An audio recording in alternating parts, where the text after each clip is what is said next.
have been multiple stories and news flow, and that perhaps may have had overhang on the stock, which is the issue with the Burmans. And there's some amount of litigation that seems to be happening at this point of time. What is the status as far as that ticklish issue is concerned? Uh, 8 months back, in September last year, the open offer hit the market. And that's how we came to know about that the open offer has come. We haven't had any discussions either before or subsequent to that with the potential acquirers, Burmans. But we've had multiple discussions with them as them being the shareholder earlier. And them and other shareholders have been extremely cooperative, and we've had a very good time with all our shareholders. They have enjoyed the fruits of our hard work. All the shareholders, in fact, from 17 until where it had reached, that is $280. And every time the management, the board, and myself have been fully supported by all the shareholders in each AGM. And every time we've had different interactions with the shareholders, never a point was raised by them or by anybody else. And we had the complete support until, of course, the open offer did come. And it's a little sad situation that the management that you are interacting with right now has been the same management for 6 years. We have had not a single attrition, in spite of the fact that we had a very, very difficult time, whether it was for the, interacting with the agencies or getting to raise capital and so on and so forth. All these things we have faced under the guidelines and the robust, board and the board of directors. All of them have been very supportive. They have been with the company since last 6 years. At that time, when actually Religare was dusted out and nobody was ready to touch us with a barge pole. In fact, they stood behind, and the best time. In fact, when Island FS and other companies like DHFL, they fell down only because of our governance and our regulatory strength, and in fact how good the board and the management has been, we survived. And as you could see, in fact, the performance speaks the best. In fact, all these years they have been there. Coming back to your pointed question, that what happened actually, why these regulatory things have been showing up, or why these issues are being pointed now. And that is something which I would be, it's very difficult for me to answer, because until 6 years, the whole 6 years until September, we were fully compliant. We were the best performing management. We had an amazing board, and nothing has changed. And you understand, it is a listed company. Everything is very transparent, and it has been nothing on hiding.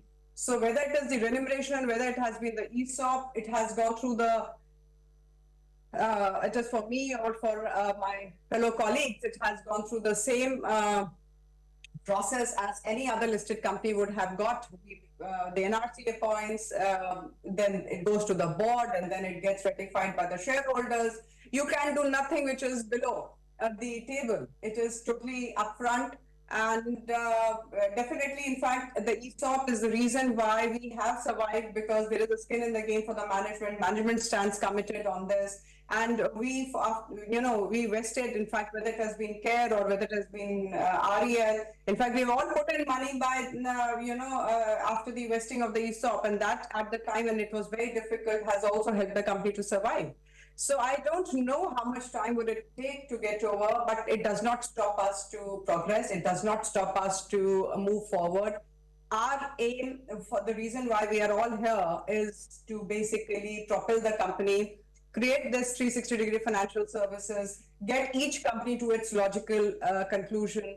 And not only we have to do justice to our shareholders at REL, but also at the subsidiary level. And we continue doing that. And if you see that in last 8 months, we have performed extremely well. And that's the reason why we are here to discuss amazing results. But when is it going to be over? Absolutely no idea, but I can promise my shareholders and the market that we stand committed to ensure that with full governance and full strength, as we have committed to drive the company, we shall continue doing that. Should any investor feel concerned? Should there be any worries in the minds of investors and other stakeholders with regard to how you are running the company and the compliances and corporate governance that you are following internally across the group? First of all, this is the same management, this is the same board, and I have been the chairperson for 6 years where turnaround happened, where all the other issues, legacy issues, got over. So precisely that's the point that you just mentioned, that it is the same set of people. There has been not a single attrition. We have been appreciated all around. In fact, the investors, the shareholders invested on this management, on this work. That's where you're looking at. So there is nothing to worry about because we stand committed at all in all fronts, whether it is the business, the regulatory, or the legal front. We are going to be assuring our shareholders and the market at large that we shall continue doing as good as we have performed in past and better. There is nothing at all to worry about, and there is no issues as far as the compliance and the regulation is concerned. As far as the individual board is concerned, we are a very conscientious board, or even at the management level.